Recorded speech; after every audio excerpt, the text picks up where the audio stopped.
Johnny.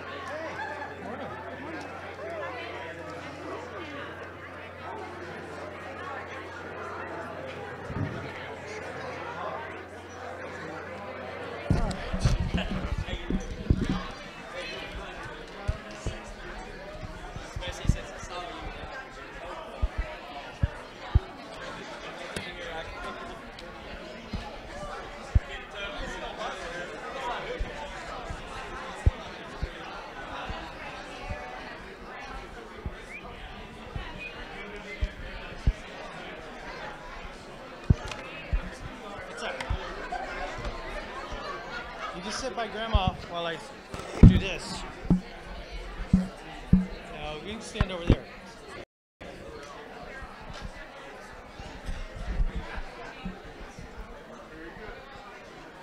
Oh, what happened to our... Huh? I don't know what to hook it to. This different? It hangs out there, look. Oh, that's way better, yeah. It's not big enough. Let's unscrew that.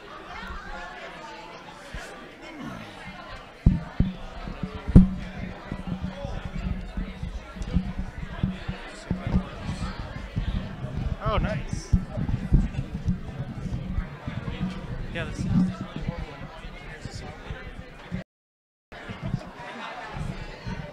All right, you gonna sit up here while I sing?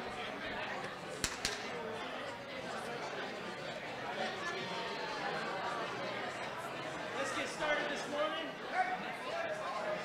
Let's get started. Stand and sing number 441.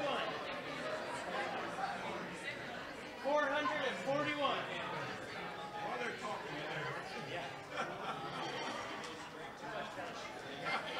A lot of fellowship, a lot of fellowship.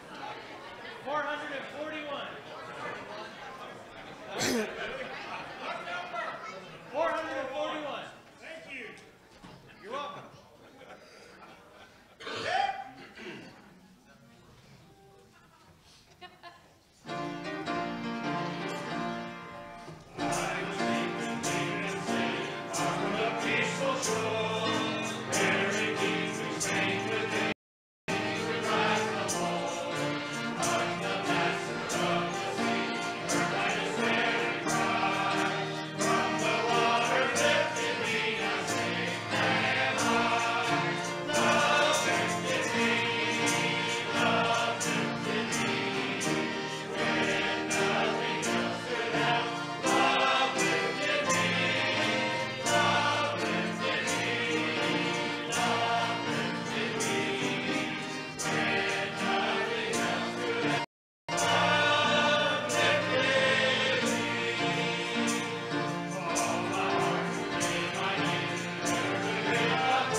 Turn to 471. 471. Love found a way. Love found a way. Praise the Lord Jesus. Amen. Love found a way.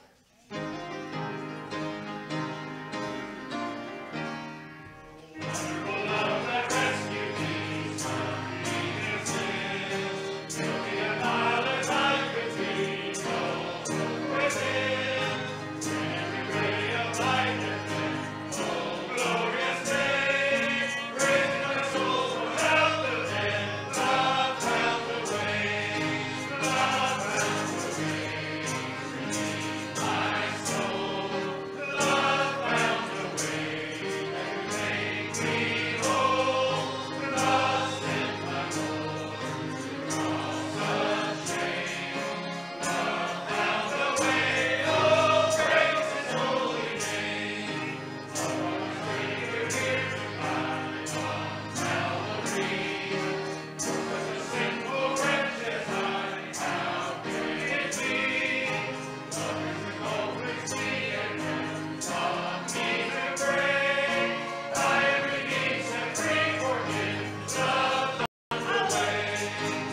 452, my Savior's love. My Savior's love. No love like my Savior.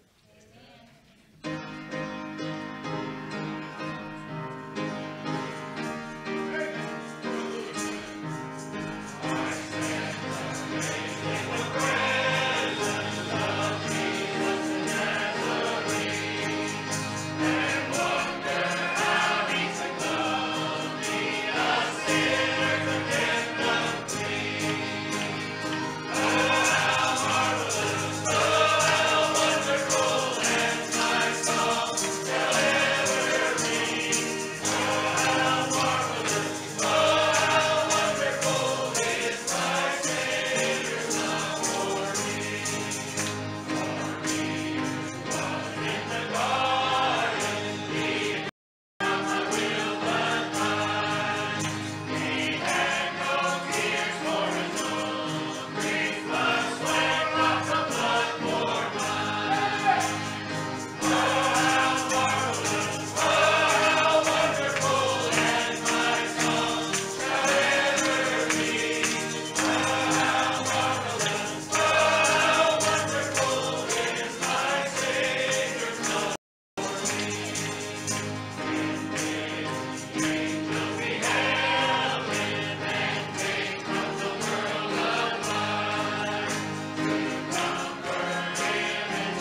Y'all will remember that I started this out with the idea that Paul was teaching these Athenians that they were worshiping an unknown God, and it crossed my mind when I was reading that a whole lot of people, even among Christians, worship an unknown God. They just don't really know God. And there's a lot of things about God. You know, I got to tell you, you cannot learn much about God. You can learn some things, like the fact that he exists and his eternal power by creation. Just by looking, you know, all these scientists can look out at the heavens and they can see the power of God and they can tell that he exists. They might have a political reason or a personal reason to deny that he exists, and they can, against their better judgment and against the evidence, deny that he exists. But I think it's futile. I think anybody with a calculator can prove that God exists and can know that. But there's a very severe limitation to how much you can find out about God just by looking at creation. Some things you can find out, but some things you can't. And if you want to understand God, God is just not, he's not just simplistic. He's just not simple. God is one sophisticated person. You talk about intelligent. And try to understand him. Try to understand his ways. The Bible says you really can't. He's unsearchable. He's undiscernible. He's very difficult to understand. But here's the point of faith that we have. We can understand God by his word. Amen. The way to understand God is not by being really intelligent and speculating a lot. The way to understand God is to take God at his word. Right. Just to read what he says in the Bible and by faith say, all right, that's just got to be true. Now, you got to be careful because you can get a hold of one verse that's contradicted by a lot of other verses, and you get stuck on that one verse, you might get yourself in trouble. So we don't want to do that. We're going to make sure we're looking at what the Bible says comprehensively, see the whole picture, but take him at his word. What he says, well, we're going to accept that. And that gives us a way of understanding God, even with our very, very limited wisdom or intelligence. How does he say it over there? I guess David says it in Psalm 119. He says, I know more than all of my teachers because I have your word. I understand more than all of the old wise men because I have your word. And that's the way you are too. You know more than your teachers, and you know more than all the wise men if you just take God at his word. So we get to Psalm 139. Let's see if you can guess what I'm dealing with here. O Lord, thou hast searched me and known me. Thou knowest my down sitting and mine uprising. Thou understandest my thought afar off. Thou compassest my path and my lying down, and art acquainted with all my ways. For there is not a word in my tongue, but lo, O Lord, thou knowest it altogether. Thou hast beset me behind and before, and laid thine hand upon me. Such knowledge is too wonderful for me. It is high, I cannot attain unto it. It's really hard for me to stop halfway through that psalm because that is a gorgeous psalm. It's hard to get any better than that. That is just beautiful. I'd like to read the whole thing, but I've only got, 35 minutes, so I'm going to get you what I have here to give you, and I won't read this beautiful psalm completely. But I just want you to notice that David says this is a really difficult thing for me to understand, and what he's talking about is God's understanding of us. How can God understand us? I've had women tell me that men cannot understand the pain of childbirth. Makes sense, right? Because men don't go through childbirth. I'd like to see Caitlyn Jenner go through childbirth. That'd be something. Let's not be foolish. Let's not be silly. Look, we're different. We are completely different. Well, not completely different. We all have two eyes, right? But we are significantly different, and there are some things we just really can't understand. But I want you to be fair about this, because I've also heard it said, you know, that people who are not Jews cannot understand what the Jews went through or how the Jews feel right now. Over there in Israel, how they're defending themselves. Nobody can understand that because they haven't been through it. And I've heard black people say, I've got black friends at where I work, really intelligent men, but they say there's no way a white man can understand what blacks have gone through. And I just want to point out to you that if you can understand pain at all, then you can sort of understand extreme pain. even if you've never been through it, right? There's a way to understand a little bit. Now, I realize we don't have the experiential sense. We don't have that, we haven't experienced the same thing everybody else has experienced. We cannot really judge Job too harshly because we haven't gone through the same things as Job, right? But if we go through a little bit and we have a little bit of understanding, then we can sort of get the idea. Ladies, we know what pain is. We understand what pain is, so we know childbirth is terrible pain. We understand that, and we might even sympathize with you a little bit. You did eat the apple, you know, come on. All right. Sorry. We sympathize with you, we really do, but we do have a little bit of an understanding about that because we have some experience. But what if you've never experienced pain? For example, a person that is totally blind and has always been totally blind, how can you explain to them color? You have no reference to give to them. There's just no way to understand that. There's just no way to clarify to them in any way what color is. It's beyond them. Now, I guess some people are really smart and they can come up with some kind of corollaries and what have you and give them some kind of an understanding. But who here can think that a person that's never seen any light in their entire life could understand the glorious beauty of a spring day in the beautiful green and then all the colors are a field of bluebonnets? How can we explain that to them? How could they possibly understand? I don't believe they can. I just don't believe they can. So how can God understand you? For example, how can God understand, say, weakness or sin? I'm telling you, I'm not sure how he can. This is a very curious thing. But if you read here Psalm 139, what I guess it's David's saying, Psalm of David. What David is saying is, you understand me. You know all my thoughts. Amen. You got it all figured out. Now, how in the world can God... Now, let me point out something to you.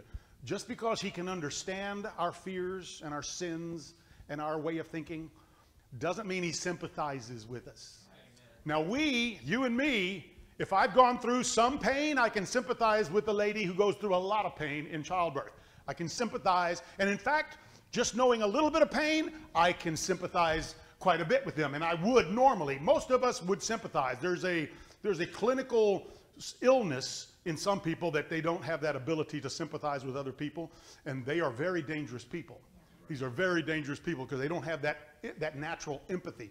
And you know, let God judge. Who are we to be so too angry at people? But just because God understands our weakness doesn't mean he sympathizes with it. He may and he may not. The Bible does talk about him being very compassionate and such, and you'll see a little bit of sympathy in some of the verses I'm going to read, but don't automatically expect God to sympathize with your weakness or your faithlessness or your sin or your temptations.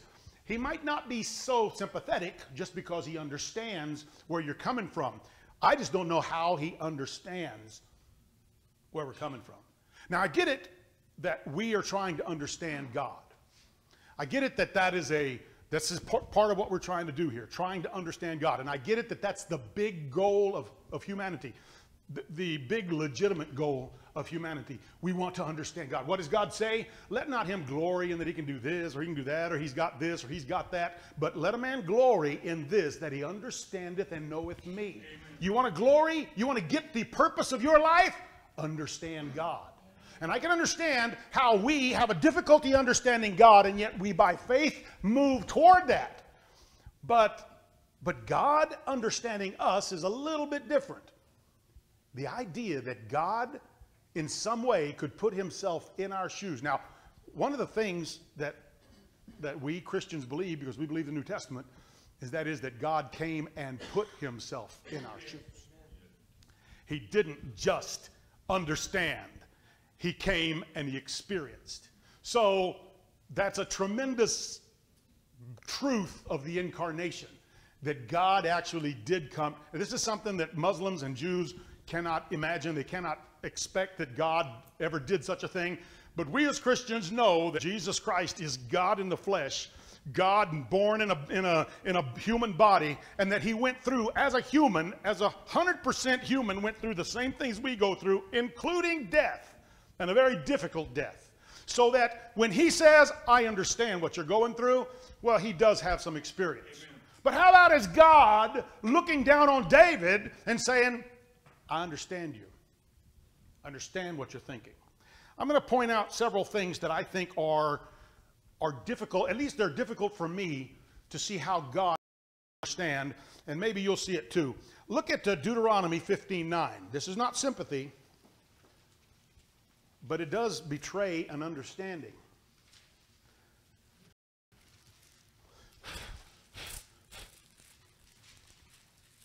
I said Deuteronomy 15 verse 9, beware.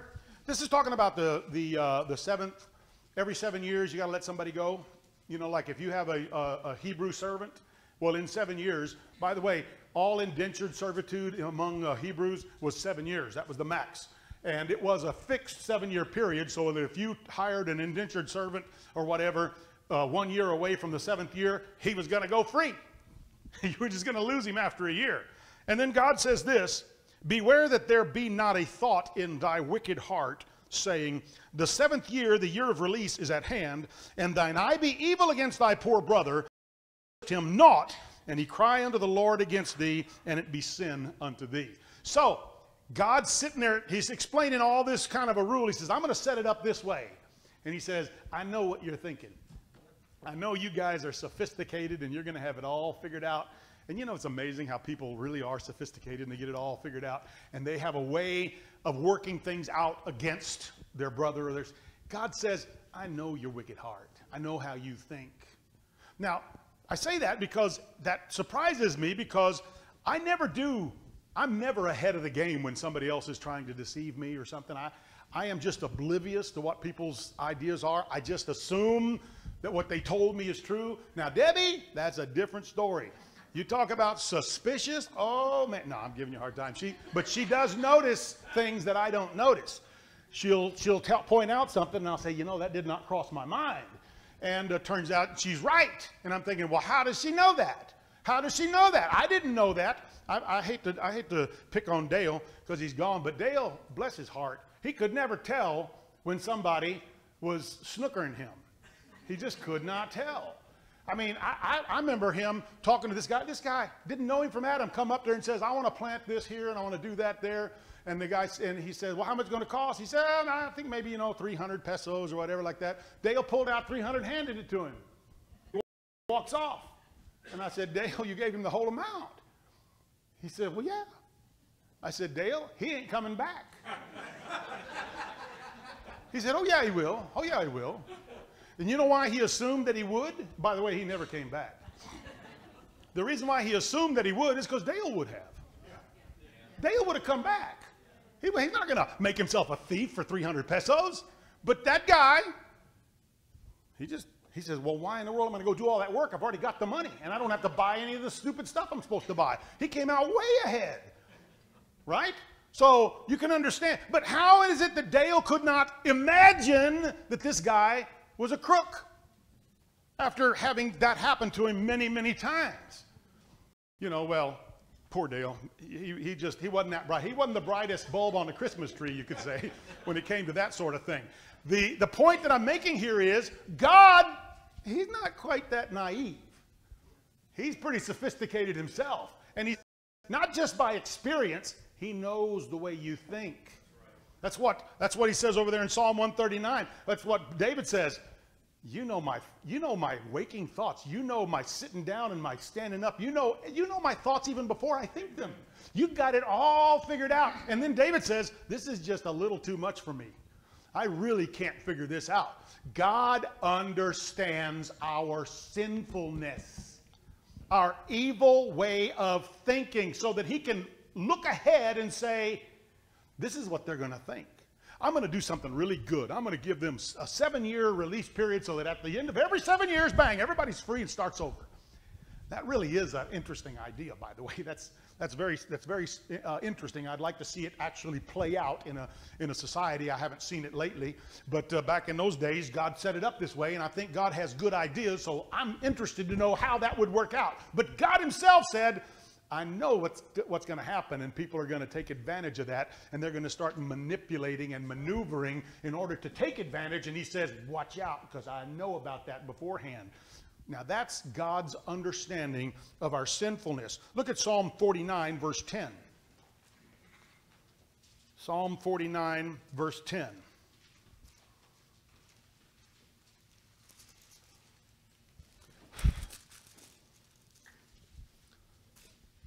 Psalm 49, I said verse 10.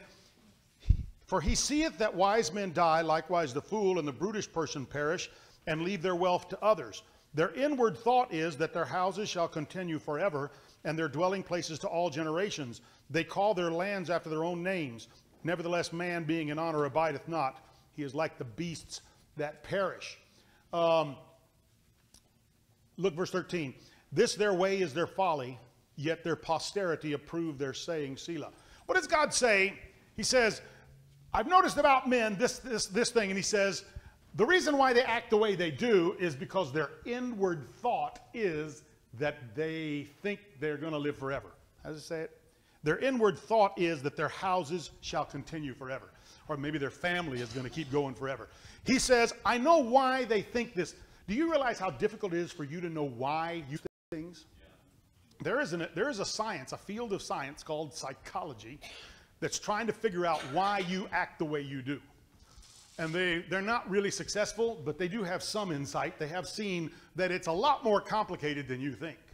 And I'll just point out to you, because I've religious people, there's more than one reason you do stuff. There's generally more than one motivation for everything. And so even when you have a good motivation, you possibly have some bad motivations as well. We're not very pure people. But it's really easy for us to mistake the reason why we do things. Why do you get angry? Why are you in a bad mood? You might not even know why. You might not know why you're in a bad mood today. It's entirely possible that it's for a completely different reason than what you think. Or you might try to surmise. I've tried to figure myself out. I'm not a very good self-analyst. I really don't know why I've actually told Deb one time, I do not know why I'm in a bad mood. I don't know why I snapped at you. I'm really not angry at you, but I snapped at you and I'm not sure why. And sometimes I just never find out. I just, okay, I got to get over that. But if you can't figure out what's wrong with you, you don't know what's wrong in your mind, you don't know why you act this way, you don't know why you have these impulses, you don't know what's going on. Have you ever heard of subliminal messages, subliminal messaging? They did these experiences where they, on television, not on television, at the movie theaters, they would put one frame in, say, of a Coca-Cola. And it goes so fast that you don't even see it. You don't see it, you don't recognize it, you don't remember it, whatever. But they've done the studies that it caused people to get up out of their seats and go into the lobby and buy a Coca-Cola. And that's actually outlawed. Subliminal messaging like that is outlawed because it's manipulating people without their knowledge.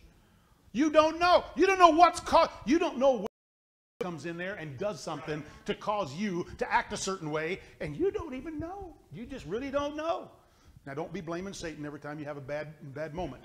But the truth is, it does happen. And so when God says, I'm going to tell you why you think this way. Well, you might ought to pay attention. God knows some things. He says, your inward thought is this. And I would love God to analyze. In fact, he says that. Search me, Lord. Find out if there's any, in Psalm 139 gets to the end there. Search my heart. Try me. See if there's a wicked way in me. Fix me, Lord. Fix me. Create me a clean heart. Help me. I don't know what's going on, but God knows. How he understands doesn't make a lot of sense to me because he doesn't think that way. This doesn't cross his mind. And he hasn't ever experienced it. Not even Jesus experienced the sinful thinking. Right. I don't believe he ever experienced that sinful kind of temptation where he was actually premeditating something evil. Oh, how could he do that? And yet he can look ahead and say, I know what you're thinking. Anyway, Psalm 94. Look at verse 9. Psalm 94. I'm being brief here. I will not overdwell on it. Psalm 94, verse I said verse 9, says, he that planted the ear, shall he not hear? He that formed the eye, shall he not see? He that chastiseth the heathen, shall he not correct? He that teacheth man knowledge, shall not he know? The Lord knoweth the thoughts of man, that they are vanity. All right, the idea is God set it all up in the beginning, so he has a very good understanding of everything, even the very inner workings of your psyche. And our psychologists and psychiatrists with PhDs in the study of the mind and built up knowledge over many years and clinical studies and all that stuff, they're still struggling to figure things out. But God knows. So, first of all, he understands our sinful way of thinking. He understands our sinful motivations. He knows what our inward thoughts are. That is not automatic in my mind. In my mind, especially most of us humans, we think we can have thoughts that he's not privy to. we do a lot of thinking because, you know, like I can think something about you right now and you don't know what I'm thinking. It doesn't always register on my face. And I'm not as good as some people. Some people are very, very deceptive. And they can make something register on their face that's not what they're thinking, right?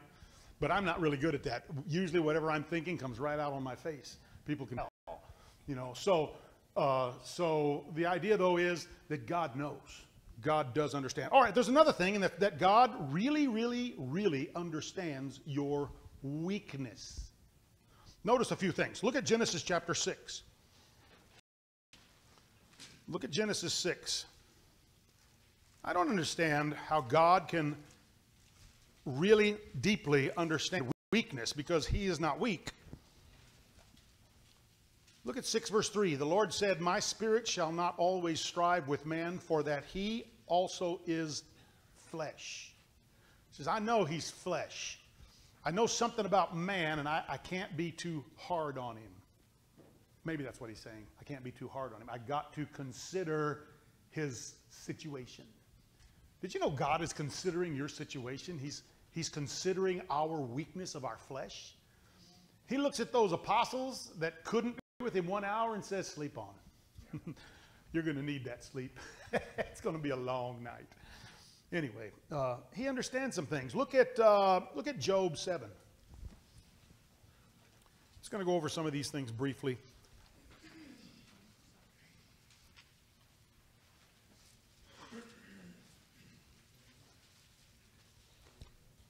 Verse 7, Job says, oh, remember that my life is wind. Mine eye shall no more see good. The eye of him that hath seen me shall see me no more. Thine eyes are upon me, and I am not. As the cloud is consumed and vanishes away, that's the way I am. God knows about our incredible weakness. And so when Job looks up and says, Lord, remember how weak I am. Because God puts us through some stuff, right? Expects us to be strong. Demands that we be strong. Don't assume that he is being sympathetic with your weakness necessarily. But at the same time, he does understand. There's a couple of others. Look, I'm going to skip over some. Look at Psalm 103, verse 14. Psalm 103, verse 14. You'll remember this one.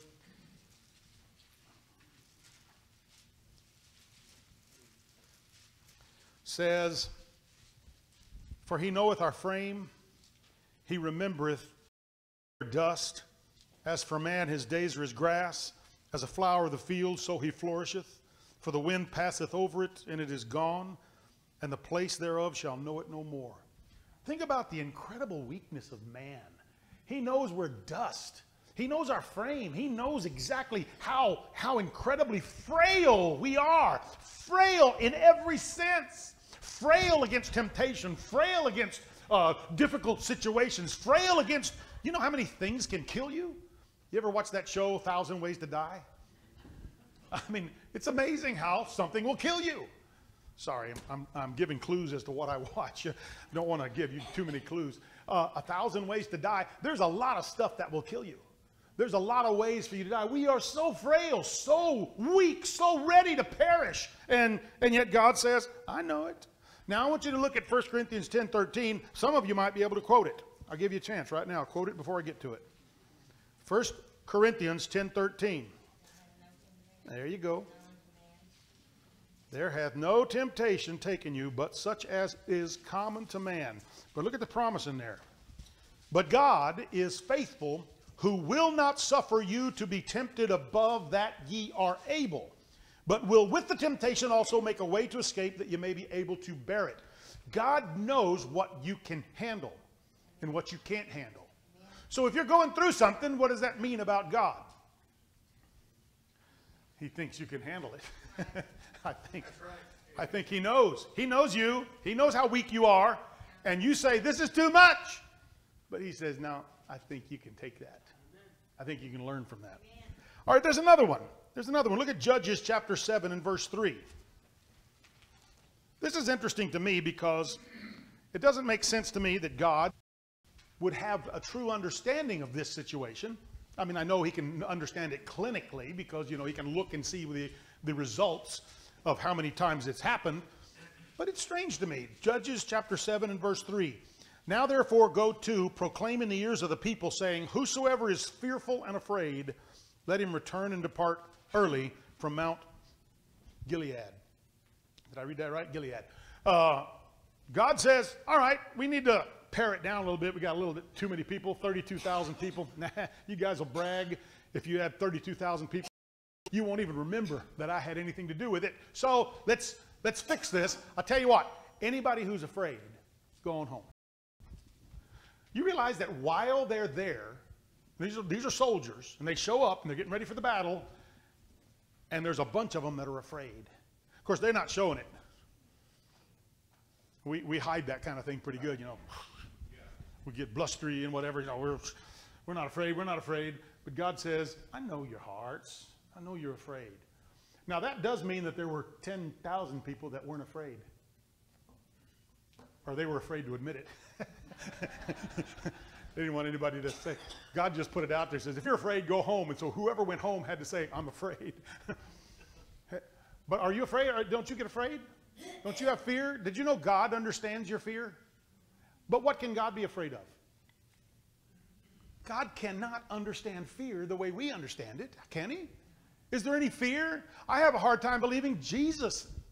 Well, I guess Jesus did go through some really tough things, and he experienced some fearful things. But consider the idea that God is looking at us and saying, they're afraid. Why? Because they're weak and they can die and who knows what. They can lose things. And what. So God understands our fear. And he says, anybody there that's afraid, going home. All right. Look a little bit farther. Look at Jeremiah 1. This might touch you a little closer to home. Maybe you haven't been in battle. I've never been in a battle. They say it's that kind of a fear can really affect you the rest of your life. They now have diagnosed it as PTSD, you know, or post-traumatic stress syndrome. Of course, now we have post-traumatic stress syndrome for childbirth and, you know, normal stuff. It sort of undermines the whole idea if normal stuff can give you PTSD. So, you know, a dog barked at you in the night and now you have PTSD over it. Maybe we're losing the sense of it. But I do believe there is such a thing as PTSD, that you go in through a battle and you can really be traumatized. Something can really happen to your mind. I understand that. But look at this. Jeremiah 1 verse 8 says, be not afraid of their faces, for I'm with thee to deliver thee. Anybody here afraid of public speaking? That's nerve-wracking, folks.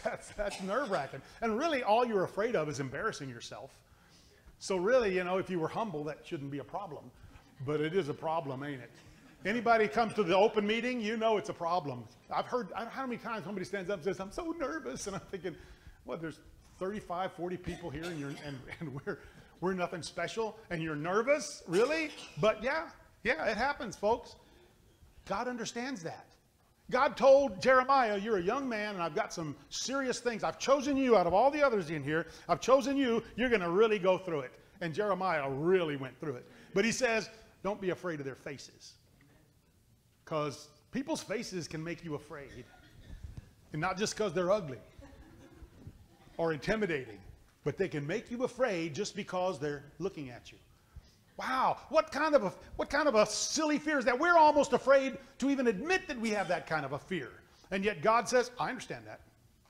It reminds me over there in Hebrews chapter 11, he says, others, talking about people who did not get the deliverance. He talked about Gideon and all those that wrought victories and had their dead raised from the dead. But then he says, and others went through some really tough stuff. And one of the tough stuff they went through was cruel mockings.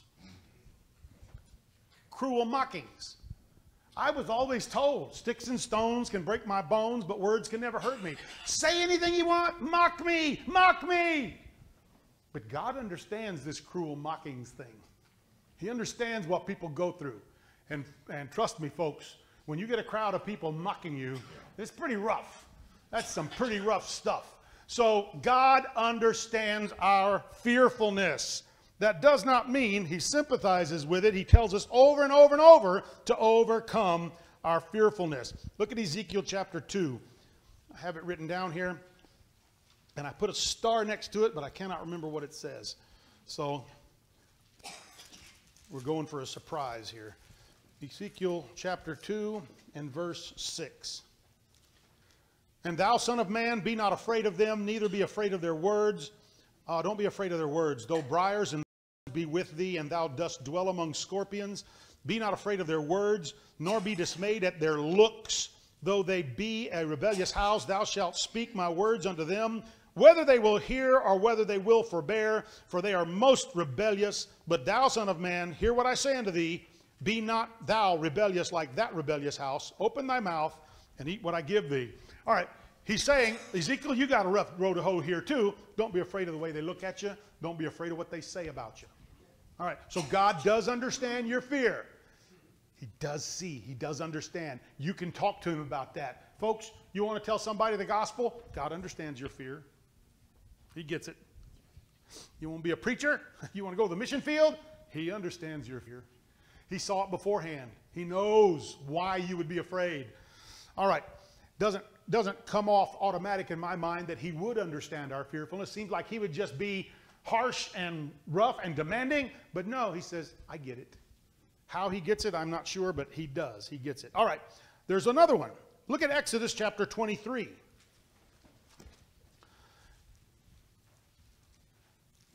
This is one of the verses that I think prove how intelligent God is. He'll throw you for a loop sometimes. Exodus chapter 23, look at verse 3. Exodus 23, verse 3. Neither shalt thou countenance a poor man in his cause. God understands our confusion. Now, the reason why I say that is because listen to what he says there. Thou shalt not countenance a poor man in his cause. The word countenance means look on with favor. Thou shalt not be favorable, in your opinion, toward a poor man in his legal battle. Now that's what he's saying there. Now, who would do that? Well, almost everybody. This is a very subtle problem. Most times the problem is we would look in favor of the rich man. Right? Wouldn't normally the evil in governors is that they would favor the rich and ignore the plight of the poor, because the plight of the poor, they got no power, they got nothing. But God says, do not show any favor to a poor person. Judgment. And boy, you know, maybe it never was a real big problem back in the old days, but in our day, this is a huge problem. I tell you what, there are countries right now that are about to go under because they show too much favor to poor people in their victimization, in their causes. Venezuela is one that has just been destroyed in our generation because of this concept of taking care of poor people. I know that there are companies in Mexico that are basically bankrupt because of the labor laws that are trying to protect the poor people. You're not allowed, God says, you're not allowed to give favor to poor people in their legal arguments. But wow, think about the sophistication that requires for God to look ahead and say, there's going to be a problem with socialism someday, so we need to watch out for that. That wasn't the problem in their day. In their day, how many times in the Bible does it say, make sure you take up the cause of the poor? Make sure you stand for the poor. Make sure you defend them. Make sure the fatherless and the widows have a place with you. Watch out for the stranger. Take care of the weak and the disadvantaged. Watch out for them. And then God says, but don't give them any special favors in your judgments. Wow, that blows me away at God's foresight into our confusion. It's easy to get confused about doing the right thing. Look at Ecclesiastes chapter 7. Ecclesiastes chapter 7.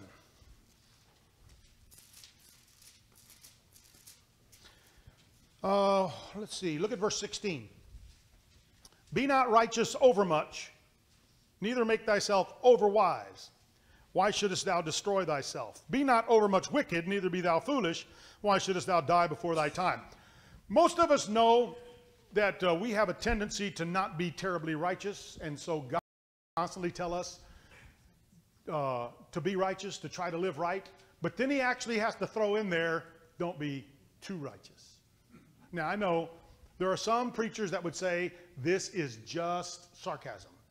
They will not accept this at face value. I personally believe that if you're going to understand God, you're going to have to start trying to take what he says at face value. And I think and frankly, I see some wisdom here. Don't be too righteous. You destroy yourself. And I've actually seen this happen. I've seen people become so self-immolating, trying to overcome their own unrighteousness, that they harm themselves. They actually hurt themselves. Now, nowadays, a lot of people understand this, that you can over-demand of yourself. And they talk about, you first need to love yourself and all that. And yeah, it can become psycho-babble. I realize that. But at the same time, God is warning you, you can overdo the holiness bit. There are some churches, they call them holiness churches, that overdo the holiness bit. They try too much, and then they wind up having to pretend. And the moment they start pretending, they're in trouble. They are really in trouble, because then it's disconnected. It's not about self-sacrifice and all that. It's about hiding your reality. It's about not confessing your sins. And I think we all need to learn how to confess our sins. But at the same time, God is looking ahead saying, okay, I want you to be righteous, and most of his emphasis throughout the Bible is, be righteous. You can do better than you're doing. But then he has to point out that one point where he says, don't overdo it. There's a limit. Make sure you don't overstress minor things, right? Okay. There's a lot to talk about on that. Like over there in Proverbs where he says, don't eat too much honey. You'll vomit it. Right? Don't overindulge yourself in some good things. Proverbs 30 says, give me neither poverty nor riches. Right? Why? Why, Bill? Because you can overdo that. And the truth is, you don't need to be rich. You just need that balance where, okay, God is wise in that. I'll tell you another one that's very interesting to me is Matthew chapter 6, where Jesus says, when you do your alms, make sure you don't do them so other people can see you do them. Why? Because there is a subtle danger there. It might not even be so subtle. It might be very open. And that is that you won't be doing them for God or even for the right reasons. You'll be doing them to be seen of men. And you think that might happen once in a while? Ooh, boy, does that happen all the time. God is showing you how much he understands the confusion we can get into even when we try to do the right thing. I don't have a lot of time, but I have time. I have one more thing I want to deal with. Look at Malachi chapter 3. This is another one that's very difficult to know how God can understand this, but he does. Look at chapter 3, verse 10. Malachi 3:10. Bring ye all the tithes into the storehouse, that there may be meat in mine house, and prove me now herewith, saith the Lord of hosts, if I will not open you the windows of heaven and pour you out a blessing, that there shall not be room enough to receive it. Look at what God is saying. He says, look, I'm trying to get you to tithe. You owe me the tithe. But then he says, I tell you what, bring me tithes just once and prove me, see if I don't bless you. Try me. He's not saying try me. You know what he's saying? Take a risk. Just one time. Put me to the test just this one time and see if I don't bless you. Now, if he's telling you to take a risk, that means he understands risk. But how can God understand risk? There's no risk in God. God has everything under control. He cannot risk. How can he understand our risk? It's like he looks down on us and says, I understand you can't see it. By walking by faith, you can't see, but I want you to just try something. I want you to risk something. You know, God, when he calls you to act out on faith, he understands that it's a risk for you. Not it's a risk for him, because he knows he's going to bless them. He says, give me your tithes and I'll bless you. He knows it. He knows he's been faithful, but they can't see it. They're not sure. And he says, okay, I understand. Tell you what, just this once. Try me. Venture yourself a little bit. Step out of the boat and walk. See what happens. Now, what nut is going to do that? What nut's going to step out of the boat and walk on water? Oh, that's dangerous stuff. But God is saying, I understand your hesitation. Try me. Give me a try. Prove me now. Oh, there's several others. I'll tell you what. 1 Kings 17. I'm going to have to wind up this one. 1 Kings 17, verse 13. I just love it when God puts you to a test and tells you, I understand you're risking something. I understand your hesitation, but give me a try, because it'll be worth it to you. And sometimes you do have to venture yourself to really gain. You know, it's like venture capital. You're investing in something very risky, but with a real potential of gain, right? So I said 1 Kings 17, verse 13 says, and Elijah said unto her, fear not, go and do as thou hast said, but make me thereof a little cake first, and bring it unto me, and after make for thee and for thy son. She says, as God liveth, I have just enough for my son and me to have one meal more, and then we're going to die. Because Elijah comes to her and says, I need you to make me something to eat. And she says, I don't have anything for you. I'm telling you the truth. I'm not lying. I'm not trying to just get out of giving you some of my store. I have enough meal and enough oil for one more meal for me and my son, and then I'm going to die. And Elijah says, I understand. Make it for me first. Whoa! Now, how would you react? I mean, under normal circumstances, what would you say? Look, you preacher, get out of here. You mooching preacher, always preaching on give me first, give me, get out of here. I'm going to take care of my kid first. And you would. Yeah, and then you'd die. But God says, look, I get the risk. I understand the situation, but try me. Give me a chance, because you really do need me. And by the way, this widow lady, there wasn't a lot to lose. One more meal? That's not an awful lot to risk. But God did understand the risk, and he says, give it to me first. And God is doing that to you right now. But understand, God knows it's a risk in your mind.